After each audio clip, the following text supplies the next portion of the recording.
begitu itu mau cek kondisi kalian nih. Udah siap belum buat belajar hari ini? Coba boleh dicek meja-nya.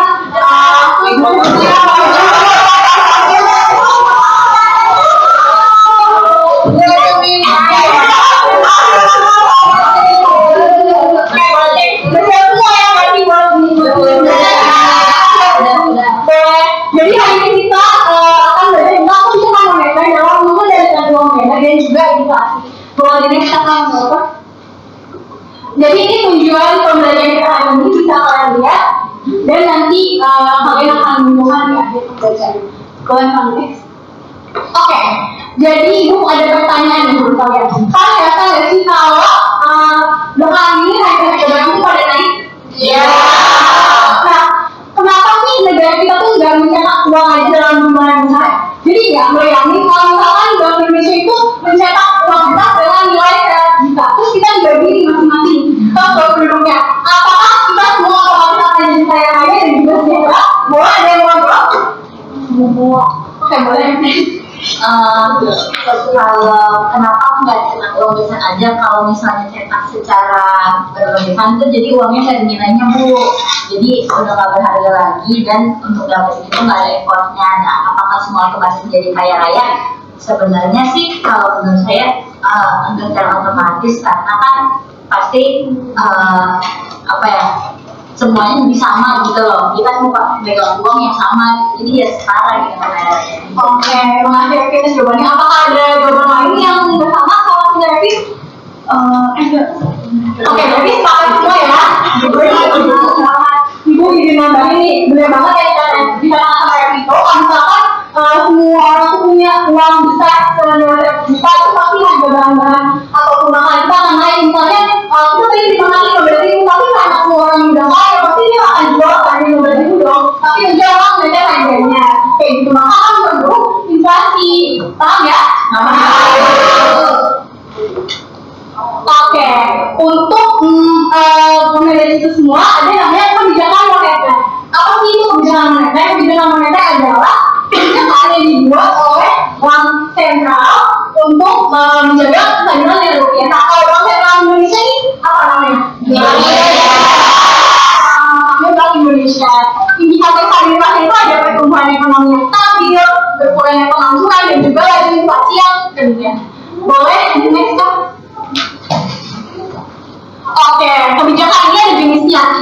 Bisa kita lihat ini jenisnya ada berapa kebijakan moneter? Ada 3.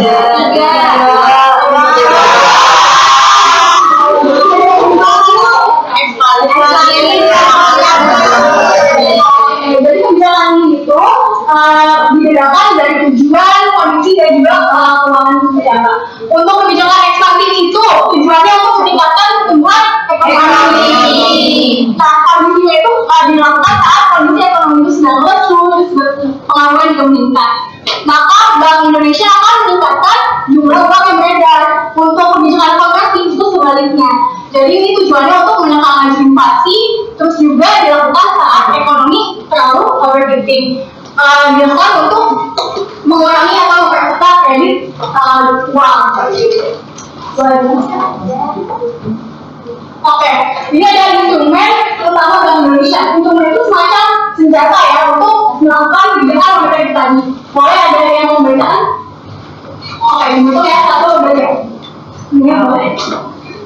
Kebijakan instrumen utama Indonesia pertama ada kebijakan fiskal, yaitu mengatur jumlah uang beredar dengan menaikkan atau menurunkan tingkat kemampuan uang itu bunga naik, banyak yang nabung dan inflasi menurun. Instrumen yang kedua ada operasi pasar terbuka, menjual atau membeli surat berharga pemerintah seperti sertifikat Bank Indonesia atau SBI. Jualan SBI jumlah uang beredar berkurang dan inflasi menurun. Nah, yang ketiga ada giro wajib minimum, yaitu mengatur batas minimum cadangan kas yang wajib disimpan bank umum di Bank Indonesia. BWM dinaikkan, kas bank berkurang, inflasi menurun. Oke, terima kasih yang udah membacakan. Jadi instrumen utama itu ada 3 ya. Kata kuncinya ada yang pertama kebijakan diskon itu kata kuncinya ada suku bunga. Jadi ketika suku bunga itu dinaikkan, kalau misalkan suku bunga naik nih, kalian memilih untuk belanja atau menabung? Ketika banyak orang yang menabung, maka uang yang beredar akan turun. Jadi inflasi ikut menurun. Kedua ada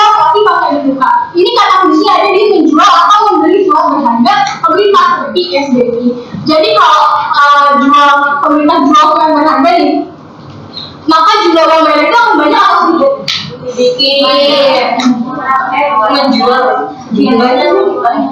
Ayo banyak. Jadi ada Pak. Jadi pasti meningkat. Itu juga didapat sebaliknya kalau misalkan beli gunawan berkonsep sedikit, nanti pasti ikut. Kebijakan yang ketiga adalah dewa minimum atau BUMN.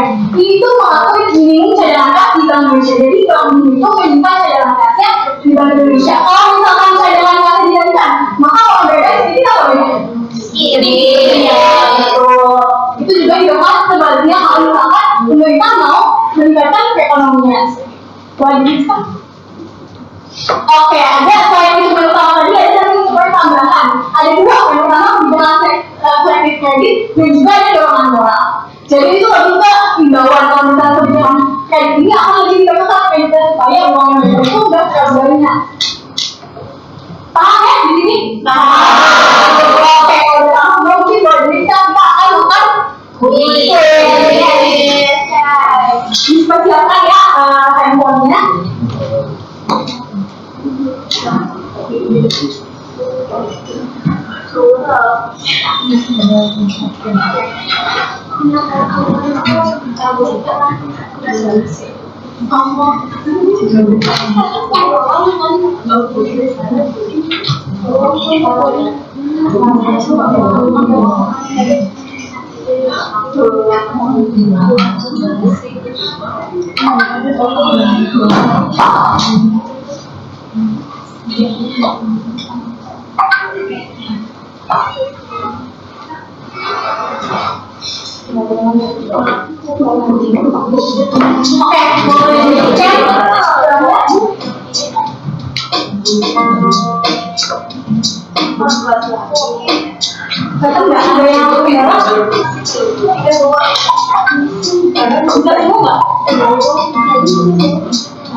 Nah ya, semua ya.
Jadi pokoknya tidak boleh dimari ya.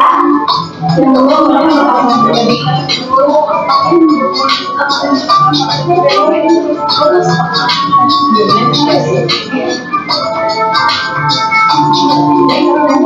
oke, selesai nih. Misalnya yang menang ada Evi, Nada dan juga Nika. Gue tadi sudah paham sama pembelajaran kita ini ya. Oke,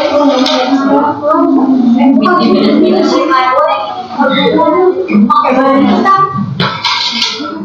Nah, setelah pembelajaran kita selesai, itu mau menilai kalian boleh mengulang lagi apa yang sudah kita pelajari hari ini dan bagaimana yang mau kalian pelajari juga. Boleh satu orang untuk merefleksikan pembelajaran kita hari ini. Boleh Nabila? Ya, jadi hari ini kita sudah belajar tentang kebijakan moneter. Ini ada definisi kebijakan moneter ada 2, lalu ada instrumennya, lalu juga kalau misalnya mau mengurangi inflasi pakai kebijakan ekspansif, kalau mau mengurangi pakai kebijakan kontraksif. Oke, betul banget ya udah dikatakan oleh Nabila. Berarti Nabila udah cukup paham sama balik hari ini. Untuk yang tadi menang dan baru jawab diskusi kita kali ini, nanti tadi aja boleh ke ibu ya kalau udah dari selesai. Oke, itu sedikit menguatkan kondisi kita kali ini. Intinya kalau misalkan kondisi inflasi kebijakan moneter harus diterapkan sama Bank Indonesia. Bunga, terus naikin cadangan BUMN, terus dulu kalau kondisi ekonomi lagi apa tuh nih?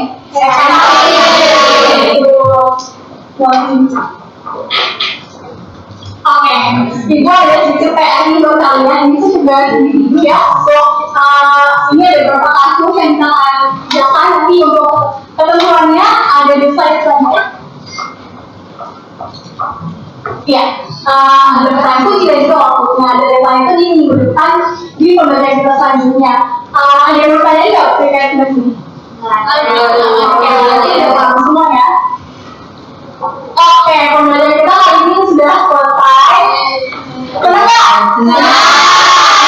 Jadi semangat kalian harus dijaga buat pertemuan itu selanjutnya. Terus juga semoga pembelajaran kita kali ini bisa dipahami dan juga bermanfaat buat kalian semua. Kita ucapkan alhamdulillah dulu.